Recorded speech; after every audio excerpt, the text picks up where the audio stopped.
நம்ம எல்லாருமே என்ன நினைச்சிட்டு இருக்கோம் அப்படின்னா 10th பசங்க மட்டும்தான் ரொம்ப ஸ்ட்ரெஸ் ஆகுறாங்க, நிறைய படிக்கணும்னு ட்ரை பண்றாங்க, நிறைய அச்சீவ் பண்ணணும்னு ட்ரை பண்றாங்க அப்படின்னு தான் எல்லாருமே நினைக்கிறாங்க. பட் உண்மை என்ன தெரியுமா, 8th 9th ஸ்டூடெண்ட்ஸும் அதே அளவுக்கு சேம் எஃபர்ட்ஸ் போட்டுன்னு இருக்காங்க.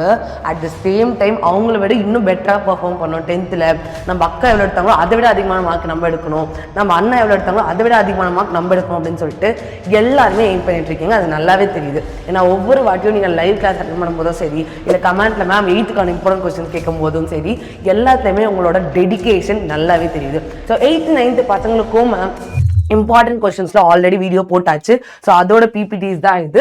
ஸோ மறுபடியும் உங்களுக்காக ஒரு வாட்டி வந்து நான் எல்லா இம்பார்ட்டன்ட் கொஸ்டின்ஸை காட்டுறேன், ஸ்கிரீன்ஷாட் எடுத்துக்கும். அதை தாண்டி இந்த வீடியோவில் நான் உனக்கு ஸ்டடி பிளானும் கொடுக்க போறேன். அதாவது எப்படி படித்தா நம்ம இன்னும் பெட்டரா பெர்ஃபார்ம் பண்ணலாம் எக்ஸாம்ஸ்ல அப்படின்றதையும் நான் உனக்கு அழகா சொல்லி தர போறேன். இதை தாண்டி உங்களுக்கு டிப்ஸ் அண்ட் ட்ரிக்ஸ் வேணும், நம்மளோட எக்ஸாம்ல நல்ல மார்க் எடுக்கிறது டிப்ஸ் அண்ட் ட்ரிக்ஸ் வேணும் அப்படின்னா அதுவுமே நீங்க என்ன பண்ண போறீங்க அப்படின்னா கமெண்ட்ல சொல்ல போறீங்க, மேம் எங்களுக்கு இது வேணும். நீ தாண்டா அடம் பிடிச்சி கேட்கணும், உனக்கு என்ன வேணும்ன்றத நீ தான் அடம் பிடிச்சி கேட்கணும் எங்ககிட்ட.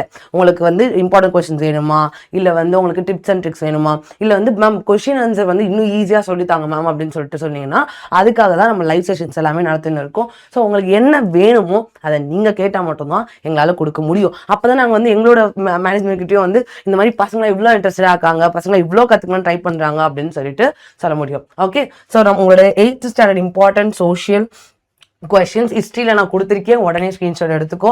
இதே மாதிரி நான் ஹிஸ்ட்ரியில் எல்லா மேப்புமே பார்க்கணும், எல்லா டைம்லைனுமே பார்க்கணும், சரியா?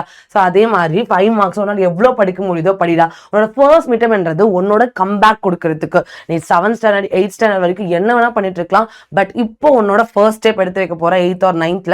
ஸோ அதில் உன்னோட கம்பேக் கொடுக்கணும். நானா படிக்கிற பொண்ணு தாண்டா, ஏன் நல்லா ஜாலியாக இருக்க பொண்ணுங்களா படிக்க மாட்டாங்களா, நல்லா ஜாலியாக இருக்க பசங்களா படிக்க மாட்டாங்களா அப்படின்ற ஒரு ஸ்டீரியோ டைப்பை உடைக்க போறோம். ஏன்னா நீங்க கிளாஸ் அட்டென்ட் பண்ணியிருந்தீங்கன்னா தெரியும், உங்களுக்கே தெரியும் நான் வந்து எவ்வளோ வந்து பேசுவேன் அப்படின்னு சொல்லிட்டு. ஸோ நல்லா பேசுறவங்க நல்லா ஜாலியாக இருக்கவங்கலாம் படிக்கவே கூடாதா அப்படிலாம் இல்லை. நான் ஸ்கூல்லையும் ஜாலியாக தான் இருப்பேன், பேசினே தான் இருப்பேன், அரட்டச்சினே தான் இருப்பேன்.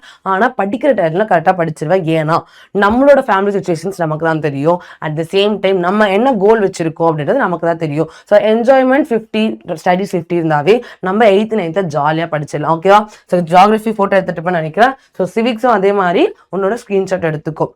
ஓகேவா? இதெல்லாம் தாண்டி உனக்கு நம்மளோட இதுலையுமே வந்து உன்னோட பிடிஎஃப் அனுப்ப சொல்றேன், சரியா? நம்மளோட வாட்ஸ்அப் சேனல்லே ஃபாலோ பண்ணிக்கோங்க, அதுல நம்மளோட பிடிஎஃப் அனுப்ப சொல்றேன், சரியா? ஸோ இதே மாதிரி உங்களோட 9th வந்து இதே மாதிரி இம்பார்ட்டன்ட் கொஸ்டின்ஸ் நான் ஆல்ரெடி வீடியோவாக போட்டுட்டேன். நிறைய பேர் அதை பார்த்து படிக்க ஆரம்பிச்சிருப்பீங்க. இன்கேஸ் இத்தனை நாள் வரைக்கும் நீ படிக்காமல் இருந்தாலும் இப்போ வந்து நீ படிக்க ஆரம்பிச்சிரு, சரியா? ஏன்னா நம்மளுக்கு வந்து நெக்ஸ்ட் அடுத்த உடனே, ஓகேவா, இப்போ நீ படிக்க ஆரம்பிச்சாதான் நெக்ஸ்ட் 10th வரத்துக்குள்ள அந்த ஸ்பிரிட் எல்லாமே உனக்கு வர ஆரம்பிச்சிடும். எல்லா சப்ஜெக்ட்டுமே ஈஸியாக தெரிய ஆரம்பிச்சிடும். 9th நீ எந்த அளவுக்கு வந்து உன்னோட சப்ஜெக்ட்ஸ் எல்லாமே ஸ்ட்ராங் ஆக்குறியோ அந்த அளவுக்கு உன்னோட 10th உனக்கு ரொம்பவே ஈஸியாக இருக்கும். அதுவும் இந்த ஹிஸ்ட்ரி ஜியாகிரபிலாம் ஒரே மாதிரி தான் இருக்கும், ஒரே நம்பர் ஆஃப் லெசன்ஸ் எல்லாமே ஒரே மாதிரி தான் இருக்க போகுது. ஸோ எல்லாத்தையுமே நீ என்ன பண்ற அப்படின்னா உன்னோட ஃபுல் எஃபர்ட்ஸ் போட்டு படிச்சு முடிக்கிற, சரியா? உன்னோட civics important questions, economic important questions எல்லாமே ஆல்ரெடி வீடியோ போட்டதால தான் உனக்கு வந்து நான் ஃபாஸ்ட்டாக ஸ்கிம் பண்ணிட்டு போயிட்டு இருக்கேன். ஸோ ஓகே மேம், இதெல்லாம் ஓகே, பட் எனக்கு வந்து ஸ்டடி பிளான் வந்து கொடுங்க மேம் அப்படின்னு சொல்லிட்டு நிறைய பேர் கேட்டிருந்தீங்க. 8th இருந்தாலும் சரி 9th இருந்தாலும் சரி, நீ இந்த எக்ஸாம் கிட்ட வரும்போது மட்டும் என்ன பண்ணணும் அப்படின்னா, இத்தனை நாள் நீ எப்படி வேணா இருந்திருக்கலாம், வெறும் ஹோம்ஒர்க் மட்டும் பண்ணிட்டு போயிட்டு, இல்லைனா வந்து மேம் என்ன சொல்றாங்களோ அந்த டெஸ்ட்டுக்கு மட்டும் படிச்சுட்டு போயிட்டு அந்த மாதிரி இருந்திருக்கலாம். பட் நீ எல்லாரோட அவுட்ஸ்டாண்டிங்கா இருக்கணும். மற்ற ஸ்டூடெண்ட்ஸை கம்பேர் பண்ணும்போது உனக்கு ஆசை இருந்தால் மட்டும் தான் நீ இந்த வீடியோவே பார்க்க போறேன், ஓகேவா? உனக்கு எல்லாரையும் விட பெட்டரா இருக்கணும், யூனிக்கா இருக்கணும்னு தோணுனா மட்டும்தான் நீ இந்த வீடியோவே பார்க்க போற. அப்படி இருக்க பட்சத்துல உன்னோட ஸ்டடி பிளான் கம்ப்ளீட்டா டிஃப்ரெண்டா இருக்கும். வெறும் ஸ்கூல் ஹோம்ஒர்க் வெறும் டெஸ்ட் மட்டும் படிச்சா போதாது, அதை தாண்டி ஒரு நாளைக்கு 2 சப்ஜெக்ட் மினிமம் நீ வந்து படிக்க தேவைப்படும், சரியா? அது உன்னோட விஷ். நீ மேக்ஸ்ல வீக்கா இருந்த அப்படின்னா டெய்லி நீ மேக்ஸ் படிக்க வேண்டியதா இருக்கும், மேக்ஸ் போட்டு பார்க்க வேண்டியதா இருக்கும். இல்ல நீ சயின்ஸ் அண்ட் சோஷியல் எனக்கு தியரி படிக்க தான் பிரச்சனை அப்படின்னா நீ டெய்லி வந்து என்ன பண்ணணும் அப்படின்னா தியரியை வந்து படிக்க ஆரம்பிக்கணும், சரியா?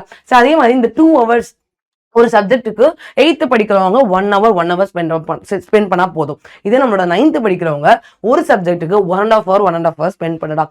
ஆகும்போது 2 to 3 hours நீ ஃபுல் கான்சன்ட்ரேஷனோட படிச்சாலே நீ தாராளமா வந்து என்ன பண்ணலாம், சென்டம் எடுக்கிறது கூட எய்ம் பண்ணலாம், சரியா?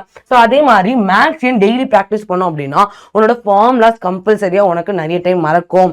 ஏன்னா நிறைய பேர் வந்து ஃபார்முலாஸை டெரிவேஷனோட படிக்கிறது இல்லை. மேம் என்னதான் வந்து அர்ச்சனா மேம் கிளாஸ் எடுத்தாலும் டெரிவேஷனோட படிக்கிறது இல்லை. ஸோ ஃபார்ம்லாம் நீ வந்து மக்கப் பண்றதால உனக்கு ஆட்டோமேட்டிக்கா என்னது மறக்க வாய்ப்பு இருக்கு. ஸோ அதனால மேத்ஸ் பொறுத்த வரைக்கும் நீ கண்டிப்பா டெய்லி ப்ராக்டிஸ் பண்ணி ஆகணும். சரியா? Same science or social alternative டேஸ்ல படிச்சாலே உனக்கு நல்லாவே மெமரி இருக்கும். அதே மாதிரி நான் நெக்ஸ்ட் இதுல வந்து ஒரு டெக்னிக் சொல்றேன், எப்படி படிச்சா நமக்கு மறக்கவே மறக்காது அப்படின்னு சொல்லிட்டு. சரியா? லாங்குவேஜ் வந்து ரிவிஷன் தான் பண்ண போறேன். ஏன்னா கிளாஸ் எடுக்கும் போதே உனக்கு கதை புரிஞ்சிட போது, அதுக்கான என்ன கொஸ்டின் ஆன்சர் எல்லாமே உனக்கு வந்து டீட்டெயிலா கொடுத்துட போறாங்க. ஸோ நீ தமிழ் அண்ட் இங்கிலீஷ் பொறுத்த வரைக்கும் நீ ஃபுல் அண்ட் ஃபுல் ரிவிஷன் தான் பண்ண போற. ஏன்னா உனக்கு ஆல்ரெடி நல்லா தெரிஞ்ச ஒரு சப்ஜெக்ட். ஓகே, நம்ம எல்லா வருஷமும் ஒரே மாதிரி கான்செப்ட்ஸ் தான் வந்து படிக்க போகிறோம். தமிழ் அண்ட் இங்கிலீஷ் லாங்குவேஜ்ன்றதால உனக்கு ஈஸியாகவே மெமரி போயிடும். இன்கேஸ் உனக்கு தமிழ் அண்ட் இங்கிலீஷே ரொம்ப கஷ்டமாக இருக்கு அப்படின்னா அதுக்கான டைம் ஸ்பெண்ட் பண்ணுறது அதிகமாகிக்கணும். நான் அதுக்கு தாண்டா சொல்கிறேன், எல்லாருக்குமே இண்டிவிஜுவலான ஸ்டைல். ஓகேவா? ஒரு சில பேருக்கு தமிழ் அண்ட் இங்கிலீஷ் டஃபாக இருக்கலாம், ஒரு சில பேருக்கு மேத்ஸ் அண்ட் சயின்ஸ் டஃபாக இருக்கலாம். ஸோ எல்லாமே உனக்கு ஏற்ற மாதிரி நீ ப்ரியோரிட்டைஸ் பண்ணிக்கோ. பட் இந்த மிட் டர்ம் எக்ஸாமில் நீ செம்ம மார்க் எடுக்கணும் அப்படின்னா கண்டிப்பாக ஒரு நாளைக்கு 2 hours, இன்னும் கொஞ்ச நாள் தான் இருக்குது. ஸோ ஒரு நாளைக்கு 2 hours கண்டிப்பாக ஸ்பெண்ட் பண்ணுங்க. அதான் நீ மற்ற டைம்ல நீ விளையாடுறியா, சாப்பிடுறியா, இல்ல வந்து என்ன பண்ற, இது எல்லாமே பிரச்சனை இல்லை. அந்த 2 hours நீங்க எவ்வளவு டெடிகேட்டடா இருக்குன்றது தான் மேட்டர். ஓகேவா? அதே மாதிரி என்ன டெக்னிக் தெரியுமா? ஃபர்ஸ்ட் படிக்கணும். என்ன விஷயத்த நம்ம வந்து எக்ஸாமுக்கு எழுத போறோமோ அதை வந்து படிக்கணும், அதை புரிஞ்சுக்கணும். ஒன்ஸ் நீ புரிஞ்சுக்கிட்டாலே அந்த கான்செப்ட் உன் மைண்ட்ல போயிட்டு ஸ்ட்ராங்கா ரெஜிஸ்டர் ஆயிடும். அதுக்கப்புறம் நீ கண்டிப்பா எழுதி பார்க்கணும்டா. எல்லா ஆன்சர் வாஸ் எல்லாத்தையும் எழுதி பார்க்கணும்னு சொல்ல வரல. இம்பார்ட்டன்ட் கீவேர்ட்ஸ் எதெல்லாம் எக்ஸாம்ல வந்து அந்த வார்த்தை ஞாபகம் அந்த ஆன்சர் ஞாபகம் வந்துருமோ அந்த வேர்ட்ஸ் மட்டும் ஆச்சு நீ கண்டிப்பா எழுதி பார்க்கணும். ஓகேவா? அதுக்கப்புறம் ரிவைஸ் பண்ணணும். ரிவைஸ் பண்றது ஓகே, ஒரு நாள் படிச்சதை நெக்ஸ்ட் டே ரிவைஸ் பண்ண போற, இல்ல 2 நாள் படிச்சதை 3வது நாள் ரிவைஸ் பண்ண போற. பட் இன்னும் ஸ்பெஷலான ரிவிஷன் என்ன தெரியுமா? தூங்குறதுக்கு முன்னாடி ரிவிஷன் பண்றது. தூங்குறதுக்கு முன்னாடி ரிவிஷன் பண்றது. நீ புக் எடுக்க கூடாது, நோட் எடுக்க கூடாது, எதுவுமே இல்லாம கண்ணை மூடிட்டு நீ தூங்குறதுக்கு முன்னாடி ஒரு 5 minutes இன்னைக்கு என்னெல்லாம் படிச்சோம், மேத்ஸ்ல இந்த ஃபார்முலா பார்த்தோம், இந்த ஃபார்முலா ஞாபகம் இருக்கா, ஓகே டன். சயின்ஸ்ல இதெல்லாம் படிச்சோம், இதெல்லாம் ஞாபகம் இருக்கா, டன். நெக்ஸ்ட் சோஷியல், அது மாதிரி எல்லாத்தையுமே வந்து தூங்குறதுக்கு முன்னாடி இன்னைக்கு படிச்சது எல்லாத்தையுமே வந்து ரிவைஸ் பண்ண போற. ஃபார்முலா ஷீட் மட்டும் வேணாமாச்சு உன்னோட வீட்டுல எங்கேயாச்சும் எழுதி ஒட்டிக்கோ, அதை நீ பாத்துக்கலாம். ஓகேவா? So last and final thing, நீ கன்சிஸ்டன்டா இருந்தாலே போதும், ஆட்டோமேட்டிக்கலி என்ன பண்ணலாம், நீ நல்ல மார்க் எடுக்கலாம். நீ ஃபர்ஸ்ட் மிட் டர்ம்ல இருந்து எஃபர்ட்ஸ் போடுறா, ஆனுவல் எக்ஸாம்ல 500 out of 500 வரலன்னு எனக்கு கேள்றா. எல்லாருமே ஃபர்ஸ்ட் மிட் டர்ம்ல இருந்து ஃபுல் எஃபர்ட்ஸ் போட போறீங்க, மார்க்ஸ் கட்ட போறீங்க. ஸோ ஆல் தி பெஸ்டா பசங்களா, உங்களுக்கு எல்லாமே நல்லதா தான் நடக்கும். செமையா மார்க் எடுக்கணும். அதுக்கு என்ன பண்ணணும், உங்களுக்கு என்ன மாதிரி ஹெல்ப் வேணும் அப்படின்றத கமெண்ட்டை சொல்லுங்க. ஃபார் எக்ஸாம்பிள், எங்களுக்கு வந்து 1 marks 2 marks 5 marks இல்ல வந்து எங்களுக்கு வந்து எந்த மாதிரி ரிவிஷன்லாம் உங்களுக்கு வந்தா இன்னும் பெட்டரா இருக்கும்னு ஃபீல் பண்றீங்களோ அதை கமெண்ட்ல சொல்லுங்க. இந்த ஸ்டடி பிளானை யாரெல்லாம் ஃபாலோ பண்ண போறீங்களோ அதையும் என்ன பண்ண போறீங்க, கமெண்ட்ல சொல்ல போறீங்க. So all the best.